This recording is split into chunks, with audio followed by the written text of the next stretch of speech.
Basic बात ये है कि सच्चर कमेटी की जो रिपोर्ट है वो सच्ची नहीं है, वो एक ढोंग धकोसला है।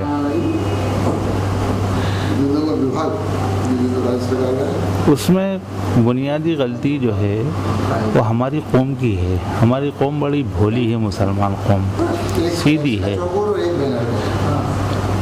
पंडित नेहरू के ज़माने से लेकर और मनमोहन सिंह की सरकार तक उसको लॉलीपॉप दे के बहलाया जाता रहा है। हक तो उसको मिले ही नहीं, है ना, और न मिलने की उम्मीद है ना। हाँ, बस ये ज़रूर है कि मुस्लिम कौम के बगैर किसी का गुजारा नहीं हो सकता। दूसरी कौमों को लोग भले ही बड़ी बड़ी महंगी कीमती कारों में घूमें, लेकिन जब पहिया पंचर होता है ना किसी की कार का, तो उसको बनवाने के लिए मुसलमान का ही सहारा लेना पड़ता है, वरना पंचर नहीं बनेगा तो गाड़ी नहीं चलेगी। इस मिसाल से समझ लेना चाहिए। हर जगह पक्षपात, फौज में नौकरियां नहीं देते, दूसरी जगह नौकरी नहीं देते, तो भी हमारी कौम भूखी नहीं मर रही ना, मेहनत का कौम है, कमा के खा रही है।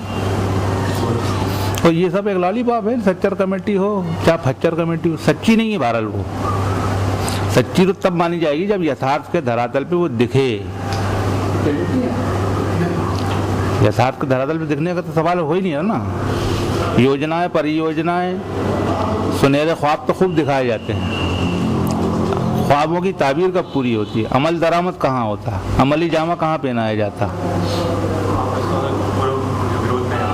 नहीं, विरोध और पक्ष वाली बात नहीं की।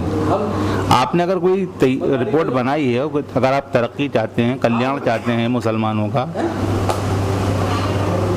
जब आप पशु पक्षियों के कल्याण के लिए करोड़ों रुपये खर्च कर रहे हैं, तो हिंदुस्तान में 38 करोड़ मुसलमानों के लिए चंद रुपए खर्च करेंगे बस उनके कल्याण के लिए। चंद रुपये में कल्याण हो जाएगा? कैसे पॉसिबल है? मुमकिन ही नहीं है। 38 करोड़ मुसलमानों के लिए अगर 10 रुपये ही रखेंगे आप, तो 380 करोड़ रुपये होते हैं। क्या प्रोविजन किया आप?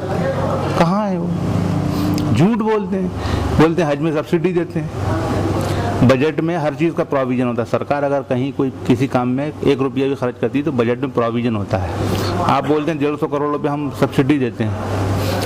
पंडित नेहरू की सरकार से लेकर मनमोहन सिंह की सरकार तक जितने भी बजट पेश हुए उसमें 1 रुपया बता दीजिए कहीं प्रोविजन हो के हाजियों को सब्सिडी दी जाएगी। हज यात्रियों को सब्सिडी होती ही नहीं है। एक शिगुफा था इंदिरा जी के ज़माने में, उसी में उलझ रहे हैं सब लोग। ये तो एयरलाइंस कंपनियां रिबेट देती हैं, सरकार कोई सब्सिडी नहीं देती। मुसलमान इलिटरेट हैं, निरक्षर हैं, इसलिए गुमराह हो जाते हैं। अब लेकिन ज़माना बदल गया, दौर बदल गया। अब मुसलमान पढ़ने लिखने लगा, समझदार हो गए। अब वो लकड़ी के पीठे पान की दुकान और चाय की होटल और पंचर की दुकान तक सीमित नहीं, अब तो वो दूसरे कारोबार भी कर रहा है, तरक्की के रास्ते पर है। तो अब उसको गुमराह नहीं किया जा सकता। जस्टिस सच्चर ने मेहनत करके जो उनकी कमेटी ने मेहनत करके देश भर में घूम के जो रिपोर्ट तैयार की है, उसमें उसकी फाइंडिंग्स में वो बातें कहाँ हैं जो सामने रखी थी लोगों ने, कौम के लोगों ने। यहाँ भी आए थे उनके नुमाइंदे, हमने भी उनसे कहा था, ये हमने उनको ज्ञापन भी दिया था।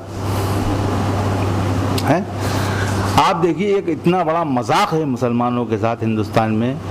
सब किस्म की रेजिमेंट हैं फौज में, Jat regiment, Rajput regiment, Sikh regiment, Gorkha regiment.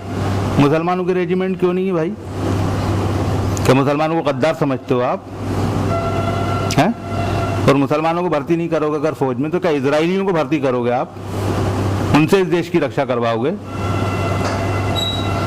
ये ज्वलंत सवाल हैं। जो एलिजिबल हैं, जो इस लायक हैं, जो उसके हकदार हैं, उनको हक नहीं मिल पा रहा।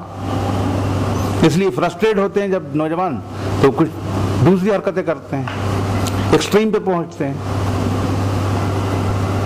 फिर उसके लिए आपने एक अलग बजट बना रखा है, करोड़ों रुपया उस पर खर्च कर रहे हैं।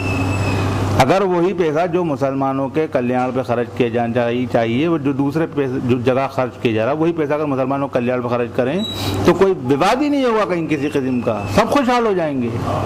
आदिवासियों के लिए या अनुसूचित जनजातियों के कल्याण के लिए जो बजट में प्रोविजन किया, सचमुच क्या उनका कल्याण होता है? क्या उनको पैसा मिलता है इतना? उन पर इतना खर्च होता है? 100 में 15 पैसे खर्च करने की बात तो राजीव गांधी ने कही थी। सच्चाई ये है कि 5 पैसे खर्च नहीं होते, 95 पैसे अपर क्लास के लोग ऊपर ही खा लेते हैं, जिन्हें क्रीमी लेयर कहा जाता है।